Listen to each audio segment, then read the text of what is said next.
Kirk's shooting. And I got a copyright for playing the Munsters, or partially the Munsters in the background. And the initial video that I made had a lot of components that I made a second version of it, but forgot certain parts.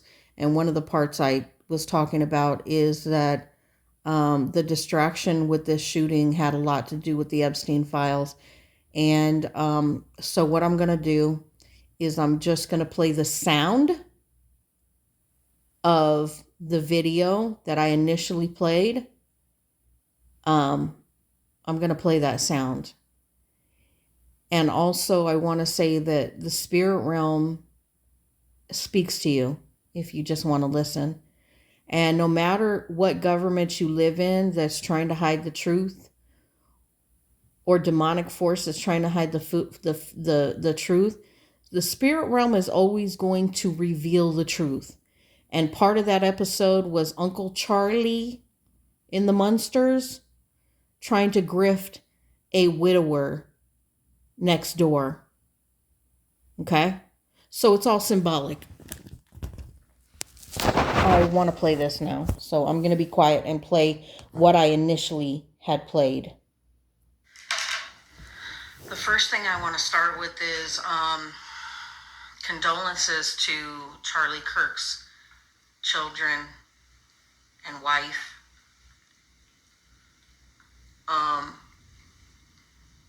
Because I really feel like he was what's the word I'm looking for? He was a sheep to the slaughter, basically. A sacrificial person. However, do I agree with the things that Charlie Kirk used to say? No, I didn't like anything he used to say. I feel like he is a part of the problem that we are seeing right now in this country, and the division and the racism and normalizing, harming other people was something that he spouted. He was very anti LGBTQ. He was anti-women. He was I could go on and on and on. The only thing I do agree with him is the protection of the constitutional Second Amendment right to bear arms. That's what I do agree with.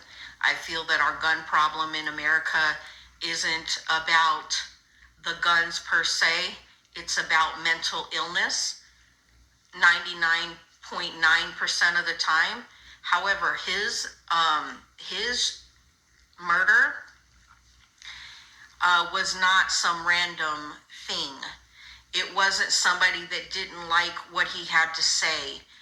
I personally feel like it was somebody in this particular administration that orchestrated this. And the reason why I feel that is because the first thing that Trump does when he goes on social media or to address the country is not to unify people and to solve the problem. No, he goes in there as a political, using this as a political grift on his base, because his base has turned against him concerning the Epstein files. However, the Epstein files aren't going away. People wanting to know where his position in all this is not going away. So this distraction is not going to continue, okay? No, little girl. It's really unfortunate, though. I really feel bad for his kids and his wife. That is horrific. Like, it's horrific. I'm going to be honest, I couldn't watch. Just hearing about it is enough for me. I can't watch him be murdered. That is not somebody. This is the thing. I don't think anybody, no matter if you disagree with what Charlie had to say, he's not alive anymore. So to be giddy and be happy about somebody's death, to me, is very morbid and disgusting. it's not right. This is not the type of country that, or if you are in social media and you have a big following, I don't feel it's very appropriate on any side to glorify somebody's death and use that as a political pawn to demonstrate how you feel politically. I think it's disgusting. I really do. And it's sad.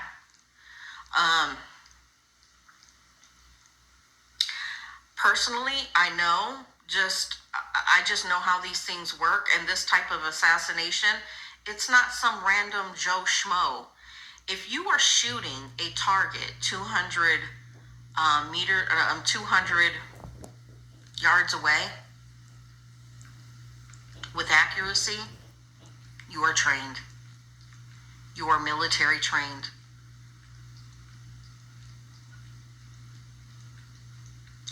Somebody put a video out and said that that Charlie Kirk had he had altercations with a lot of the neo-Nazi white males, and I'm wondering if that had significance. However, I really feel it's going deeper than that. I feel it's more down the rabbit hole of somebody that is actually in the Epstein files.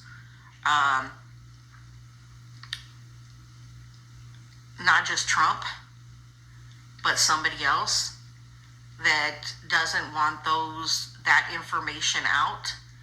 And this is, well, for one, it's a distraction, and two, this is going to be a gun grab. This is a more than one-fold orchestrated agenda to get him murdered, because they have been talking about gun grabs. Now, notice that Trump went on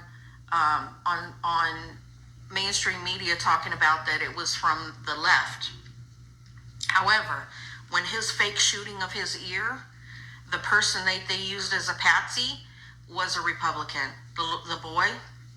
And even back then I said, that boy did not shoot Trump. That boy was a setup, but he was a Republican. No, Lily, stop. No. So they snatched up a man who they were trying to claim was the shooter for Charlie Kirk, and he just so happened to be a Democrat. Really? However, he wasn't the shooter. That older man was not the one on the rooftop that they're showing running.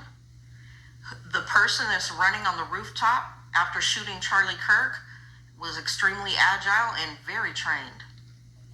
This was a professional. I honestly didn't even want to do a video addressing Charlie Kirk, but when Trump went on mainstream media, going after the Democratic Party over this, that's a neo-Nazi move. That is a dictator neo-Nazi type of move that he just did. I hope people's eyes are open. That's exactly what Hitler did. He got rid of the opposition by these exact same tactics.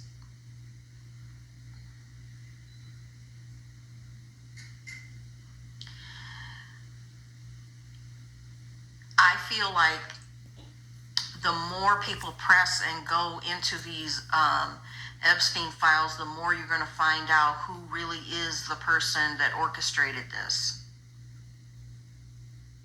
When you have the Supreme Court allowing racial profiling to deport, to me, that screams people on the Supreme Court are probably in those files as well and have been blackmailed, because it is very unconstitutional to allow this to take place. The racial profiling of ICE agents. So yeah, I feel this is it. It's getting deeper and deeper when it comes to the Epstein files. I'm going to be honest with you.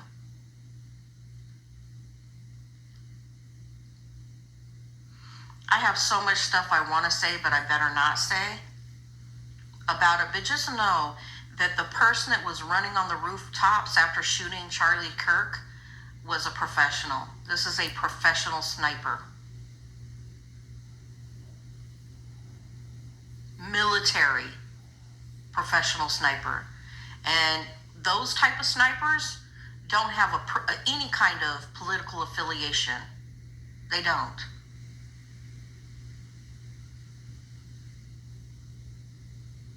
So, food for thought.